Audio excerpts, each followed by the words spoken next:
Il n'est pas pressé. On dit Kolo Mounfa. Kolo Skara mission. Au temps de l'Assemblée. Vous n'avez pas su? On a envoyé.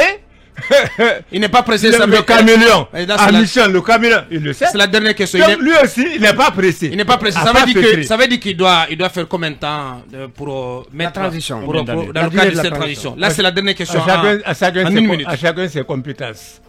Dieu qui en est le créateur, il est le seul à donner cette réponse. Vous parierez pour combien d'années? Bon, moi, je lui donne l'éternité. L'éternité? Pourquoi pas? C'est pas possible. Alors, et vous n'avez pas donné l'éternité à Alpha Condé? Il n'en mérite pas. Ah, il ne méritait pas. Alpha Condé, sa venue au pouvoir. Vous comprenez? Oui. 2010, c'est le fruit de la magouille. Le fruit de la magouille. Et vous comprenez?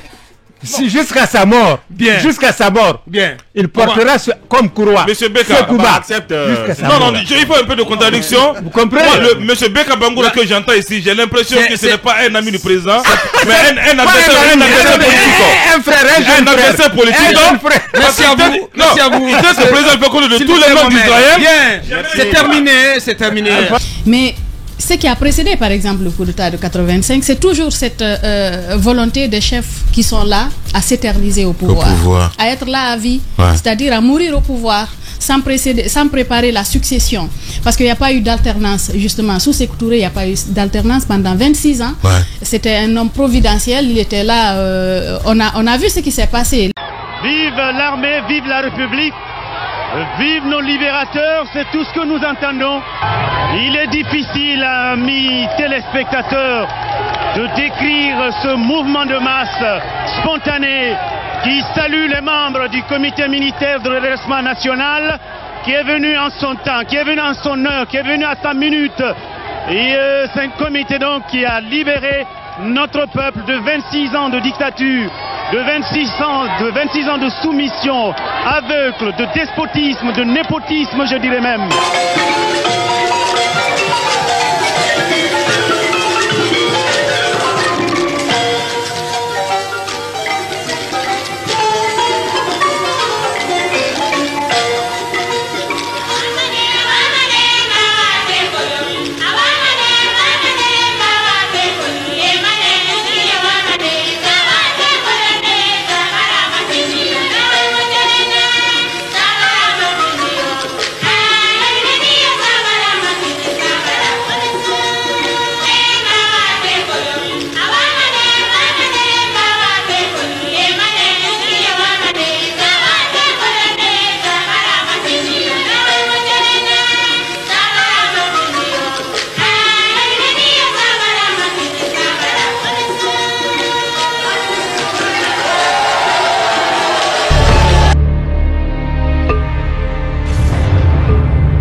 Si je n'ai pas mis Alpha au monde, mais je suis son tuteur depuis son retour. Oh là là.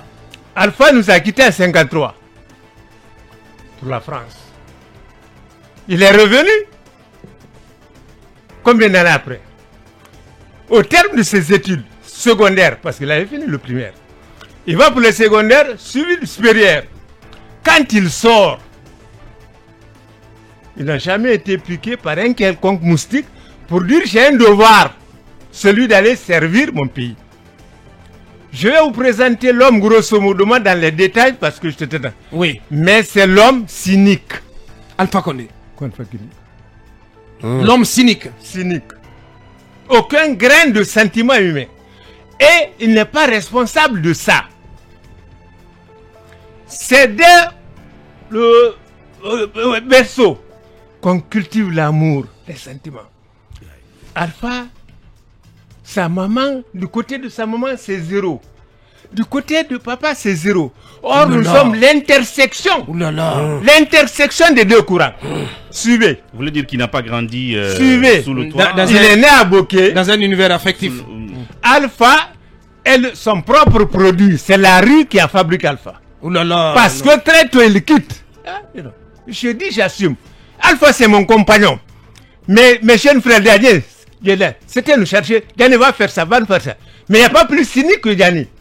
Il n'a pas contribué à conforter le pouvoir de Alpha. Vous pensez que Diané a trahi Alpha? Le mot trahi, c'est faible. Par rapport à ce qu'il doit Alpha. Je suis celui qui a fait le projet d'agrément des partis politiques. Le seul parti politique qu'on n'a pas créé, c'est le PDG. Là, on l'a réhabilité parce qu'il était suspendu en 84. Mais en 92, préparant la présidentielle, j'étais là avec Gomez. Donc je suis à la fois l'abeille ouvrière, tout ce que vous voyez comme structure, ceci, cela, j'en suis un des géniteurs. Donc finalement, comment vous résumez l'homme? Vous résumez l'homme en disant que c'est quelqu'un de cynique. Il est ingrat. Peut-être à votre égard, mais pas à tout le monde. Non. Je dis, j'assume. Oui. Vous allez vite en besoin. On va l'écouter, les gars, s'il vous plaît. Alpha ne sait faire du mal qu'à celui à qui il doit se suivre cela. Il a fait du mal à Lansana Kouyaté. Lansana Kouyaté ne serait pas là avec son âme, celle de ses enfants. C'est moins. La victoire serait difficile. Lansana est venu à la faveur de Beka. Je dis, écoute, c'est un moment qui est baga. Toi, tu ne saurais être baga. Tu as chassé à Kouroussa les moineaux. Tu as gardé les bœufs avec les gens, tu as fait le football jusqu'au lycée. Tu ne peux pas ne pas être malinqué. Tu as la culture tout du malinqué. Au moment où tout le monde se tourne par dépit vers Alpha qui est un symbole par rapport au symbole d'Alain, je dis tu ne peux pas rester. Mais je vais rejoindre Alpha, la mort dans l'âme, cousin Beka. Qu'est-ce qui a lieu? Il y a ce qu'on appelle la démocratie. Allons à réunion du bureau politique. On fait de la base jusqu'au sommet. Tout le monde s'est prononcé favorablement, démocratiquement, pour aller avec Alpha. Voilà Kouyaté qui est parti avec Alpha. Mais il n'est pas parti avec Alpha qu'avec les moyens, avec son âme, l'âme de Fanta, l'âme de ses enfants, le matériel, le bien, le rayonnement, toute son armada, afin de vaincre, et il a vaincu. Et à la fin du compte... Attends, à la cérémonie d'investiture, ils ont tenté de pétiner Lansana Kouyaté. À la loge, on dit non, c'est pas ta place. Mais comme c'est le fils, comme on dit, de son père, il est demeuré. Donc on a cultivé à Alpha que la cohabitation avec Kouyaté tue sa personnalité. La cohabitation avec François Fall tue sa personnalité. Il n'est doté d'aucune expérience, sinon que monter des coups bas, d'intrigues. Alpha n'a de bonheur que dans le montage des intrigues, parce qu'il en tire l'essentiel de lui, de l'école primaire jusqu'à l'université. Il n'a rien maîtrisé de propre. C'est de comment. Sur le plan politique, donc, je suis son professeur. Alpha n'a jamais été un politique. Il n'a été qu'à partir de 1992. Avant donc l'élection. À la création. En France, c'était un activiste. Un activiste, un chercheur de ceci. Il n'a jamais de stabilité, de l'écoute dans la vie politique, à la recherche du mieux-être. Mais un mieux-être qui ne viendrait pas de son effort politique, mais s'approche. Les conséquences, la communauté malinquée, je m'excuse d'en parler, parce que je suis baga, mais 80% de ma chance, je dois ça au malinqué.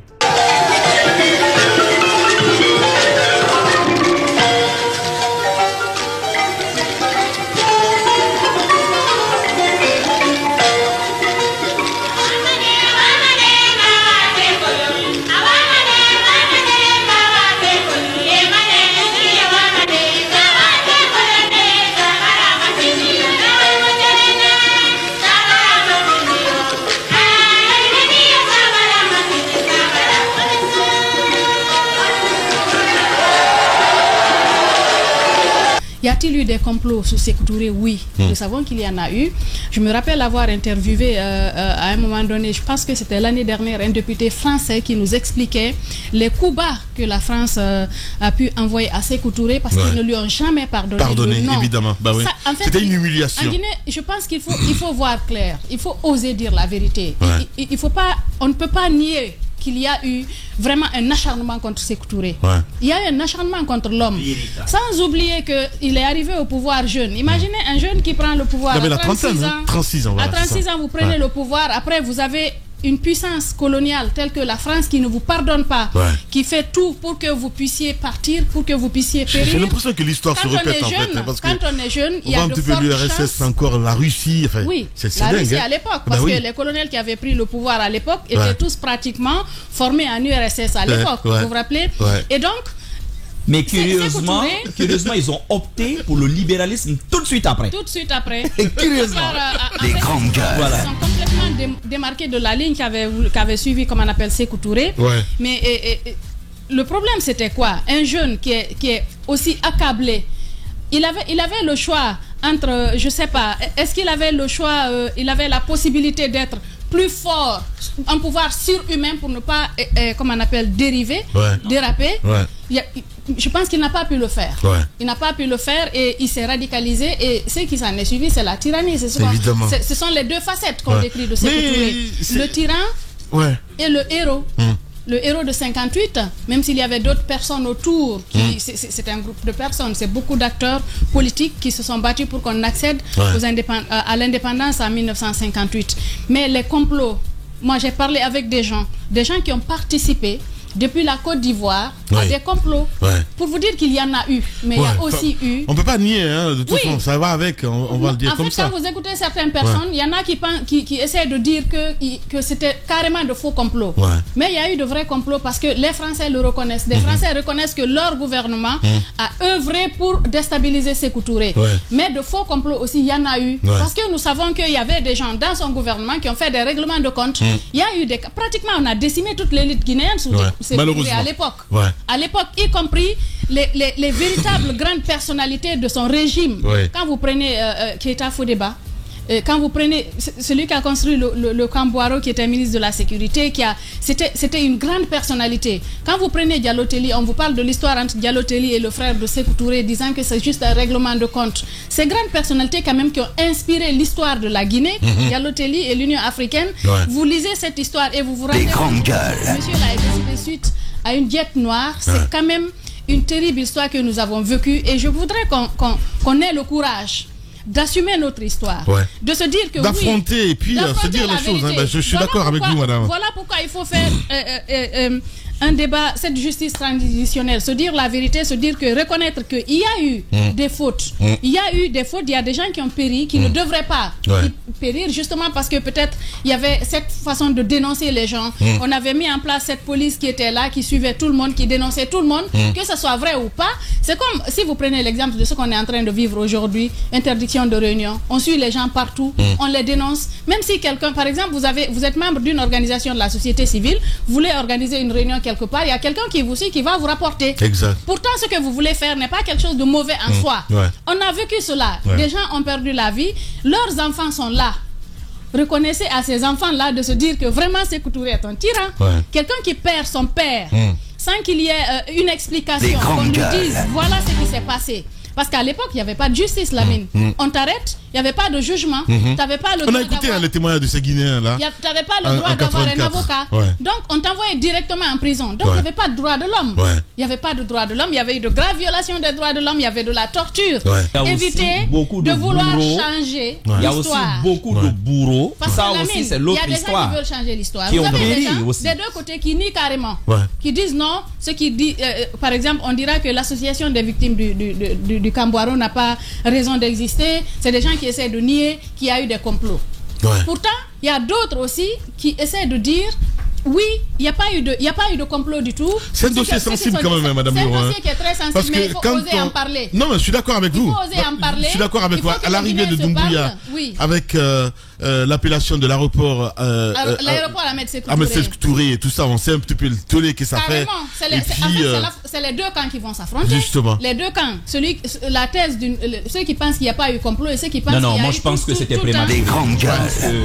Ça, je l'avais dit à l'époque. Je pense que changer le nom de... Non. Nous avons beaucoup d'aéroports à travers le monde qui portent les noms de président. Ça n'a rien à voir. Non, tu m'as pas compris. Ce que je veux dire, toi-même, tu expliques que là-dessus, on n'a pas encore établi, on n'a pas encore rétabli les faits. Ouais. Il y a un fossé, il y a une véritable fracture. Bien. Moi, j'aurais attendu à l'issue justement de ce que tu appelles justice transitionnelle, à la fin même de cette transition, en ce moment-là, après avoir passé tous ces caps de dialogue, de discussion et de réconciliation, en ce moment-là, en donnant le nom, ça aurait été un acte beaucoup plus fort de réconciliation que de le donner comme ça de manière unilatérale. Merci beaucoup. Pour terminer, ce que je voudrais dire, imaginez, près de 40 ans après, nous sommes dans la même situation. Il faudrait que nous sachions ce que nous voulons. Nous sachions ce que nous voulons parce que nous avons des hommes qui viennent toujours, qui ne se sont pas inspirés de Sékou Touré, ni de Lansana Conté, mais qui viennent, qui veulent aussi faire la même chose. C'est ce que le professeur Alpha Condé a voulu faire. Parce que ça a marché une première fois, une deuxième fois, pourquoi pas moi? Il faudrait qu'il y ait des gens qui osent se dire que je peux faire 2 mandats et partir parce que je ne suis pas le seul Guinéen. Je ne suis pas un super homme. D'autres Guinéens peuvent aussi aider à développer ce pays. Voilà, Moussa Yoruba. Notre premier ministre, le colonel Yara Traoré, chef de bataillon Kapatan Keita, ministre du Contrôle et de l'énergie. Monsieur Hervé Vincent, ministre de l'Intérieur. Le chef de bataillon Sori Doumbouya, ministre du Contrôle d'État.